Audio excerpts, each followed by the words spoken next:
Bueno, vamos a preguntarnos qué se puede hacer en las zonas blancas para mantener el estatus sanitario. ¿Las medidas adoptadas por las provincias son correctas? Claro, es una situación muy complicada, la situación grave de transmisión comunitaria en Buenos Aires, los traslados, y ponen en riesgo a todo el interior que, como vos bien lo indicabas, muy significativo el mapa, Martín. ¿Cómo se han ido manchando esas zonas que eran blancas? Claro, y en todos los casos son trabajadores esenciales o que tenían permisos para moverse, pero claro está que hubo alguna medida de distanciamiento social, medida de protección que no funcionó, o en el control que debía haberse realizado. O que no estuvo en el control. Exactamente, que eso complicó la situación. Por eso vamos a sumar a esta charla a un médico infectólogo. Está en contacto con nosotros el doctor Darío Quinodós, que es médico infectólogo de la ciudad de Villa María. Doctor, muy buen mediodía. Y además docente de la Universidad de Villa María. Bienvenido, doctor. ¿Cómo le va? Bien, ¿cómo les va? ¿Cómo están ustedes? Bien, bien. Bueno, ya hemos dialogado con el doctor en Telediario Federal a la mañana, ahora lo hacemos en este horario. Doctor, y nos interesa su opinión, porque hay que cuidar el interior, ¿no? Y las zonas que son blancas. Sí, claramente. Ahí estaba escuchando con atención el informe, la verdad que muy gráfico, muy instructivo, porque el problema que estamos transcurriendo ahora es decir, cómo hacer en la dinámica de un país donde la actividad económica y demás actividades están focalizadas, centralizadas en una área específica como es Capital Federal y el cono urbano bonaerense, para disminuir la probabilidad de que la transmisión pase a las zonas blancas del interior del país. Pero es un desafío de muchísima complejidad, la verdad que uno no puede imaginar, porque la situación hoy, si nosotros lo pensamos y lo queremos graficar de alguna manera, es como fue en su momento cuando nosotros no teníamos casos y en Francia o en Italia o en España tenían muchos casos, y nosotros tuvimos que cerrar las fronteras. Y así todo, hubo un primer caso, que fue una persona que había regresado de un viaje en Europa, y a partir de ahí, de a poquito, empezaron los casos importados, luego la transmisión en conglomerado, por contacto estrecho, y después ya la transmisión comunitaria. Esto quiere decir que hoy en nuestro país, la mayoría de la gente que se infecta no sabe dónde adquirió la infección. Claro. Porque predomina la transmisión comunitaria, por supuesto, en áreas geográficas totalmente delimitadas, como es Capital Federal, área metropolitana y la provincia del Chaco, y en determinados lugares de la provincia del Chaco. Pero ¿cómo hacemos para que esto no pase en otros lugares donde hay áreas blancas? Es prácticamente imposible, decir, y ahí resalta lo único que podemos mencionar como un dato diferencial que nos va a ayudar a controlar, que es la responsabilidad individual. La responsabilidad social individual y los cuidados de mantener el distanciamiento, el uso del barbijo, la higiene, evitar reuniones innecesarias. Entonces, todo esto que venimos diciendo desde marzo en adelante es lo único, porque los controles, por supuesto que están muy bien diseñados y son muy estrictos, y todo lo demás, pero no son 100% efectivos. Y si no, fíjense que esas 3 personas que vinieron a trabajar a Villa Dolores, creo, a Tras la Sierra, vienen con un hisopado negativo, y ese hisopado negativo no fue capaz de identificar que las personas estaban infectadas de manera asintomática, porque el hisopado no es 100% efectivo.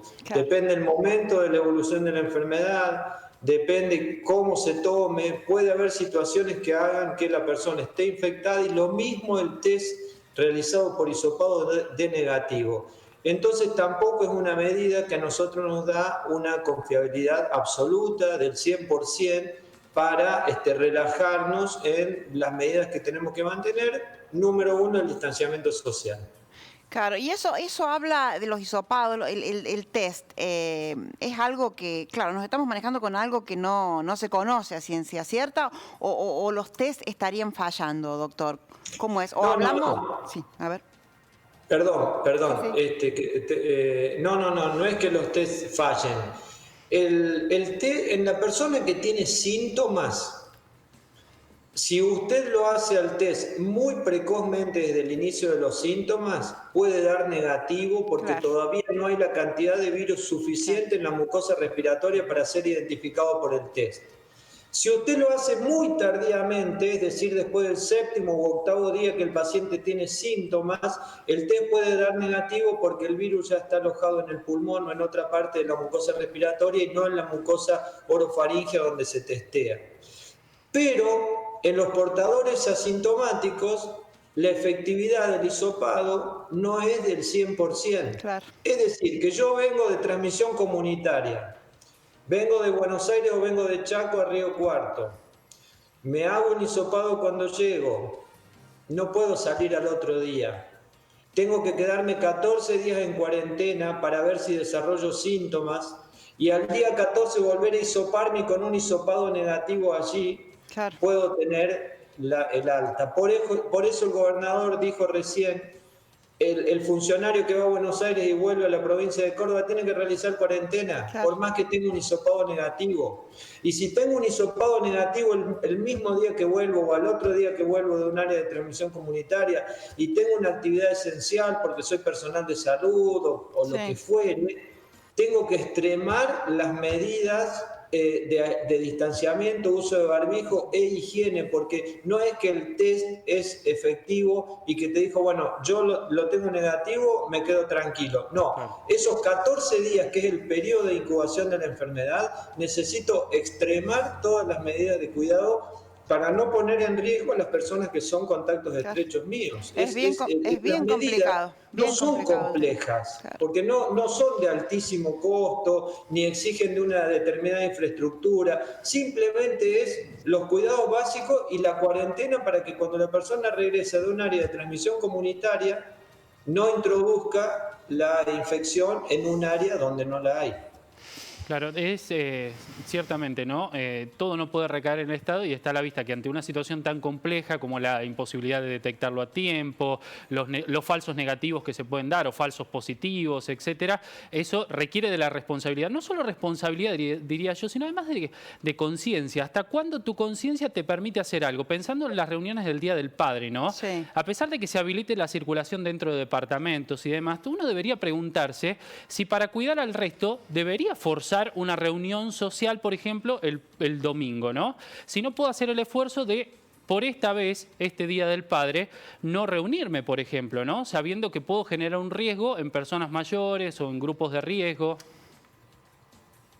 Sí, estoy totalmente de acuerdo. Lo que pasa es que lo que lo hace aún un poco más complejo a todo esto, más allá de las dificultades técnicas de conocimiento de la enfermedad, de las características del virus, de la interpretación de las pruebas diagnósticas, del momento oportuno de usar las pruebas diagnósticas, es que para un porcentaje de la población general esto no está ocurriendo. Es como que nos cuesta en nuestra representación mental entender que estamos atravesando una pandemia, porque la gente sale a la calle, ve un montón de gente sin barbijo, y por costumbre y por uso uno busca volver a hacer su vida normal pre-pandemia, digamos. Entonces esto aumenta mucho el riesgo. Esto es lo mismo que charlamos la otra vez cuando hablamos. Este momento para nosotros es crítico y lo que nos arrastra la epidemiología es lo que está sucediendo en la provincia de Buenos Aires, fundamentalmente por la centralización de actividades. Chaco también,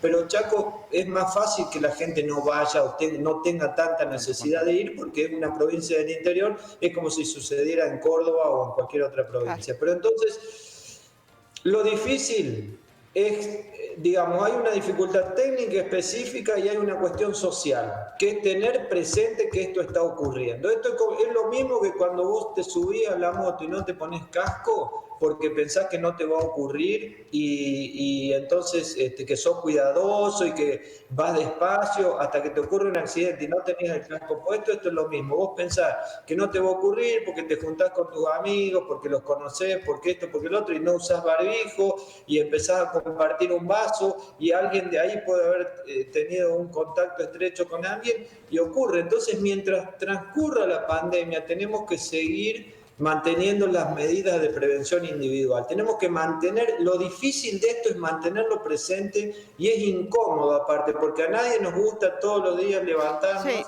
y tener que convivir con esta realidad. Ahora, el tema es cuándo se termina la pandemia, ¿no? Que me parece que hasta que no aparezca la vacuna no se va a terminar. Si yo supiera eso... Sí, no, una reflexión, una reflexión. No, sí, no, pero si me yo parece a mí... eso, honestamente se los diría, pero no lo sé. La verdad no lo sé. Ustedes ven cómo viene esto. Ustedes ven que de cuando nos estamos relajando y parece que ya no hay más ningún problema y que ya aparece un brote y primero es un caso y después son 7 casos. Y nosotros tenemos una gran ventaja, porque todavía no tenemos transmisión comunitaria. Entonces, ¿cuál es el desafío? Que cada brote pueda ser contenido, que involucre la menor cantidad de gente posible, pero que pueda ser contenido para que eso sea un brote. Si nosotros hoy miramos la evolución de los contagios en la provincia de Córdoba, vamos a ver curvas que corresponden a los brotes. El primero fue el del geriátrico de Saldán, el segundo fue el de una institución privada de la ciudad de Córdoba, que volvió a tener un segundo brote, digamos, asociado a la misma institución. Luego vino el brote del Mercado Norte, luego vino el brote de barrio Villa Libertador y Remedios de Escalada, y luego tenemos el brotecito, mini brote que está transcurriendo entre la sierra. Entonces, nosotros, ese es nuestro futuro por ahora, es decir, aparición de brote y control. Y control, así es. Eso es el escenario que se nos presenta hoy. ¿Cuándo termina? No tengo la menor idea. Y sí, cuando aparezca la vacuna, me parece, ahí recién vamos a estar tranquilos. Bueno, sí, por supuesto, la vacuna va a ser una herramienta muy importante y quizás esto sea el fin, pero tampoco sabemos claramente cuándo va a estar la vacuna. Así es. Doctor, gracias por este tiempo con Telediario. Les agradezco a ustedes, que estén muy bien. Muchas gracias. Chao, doctora.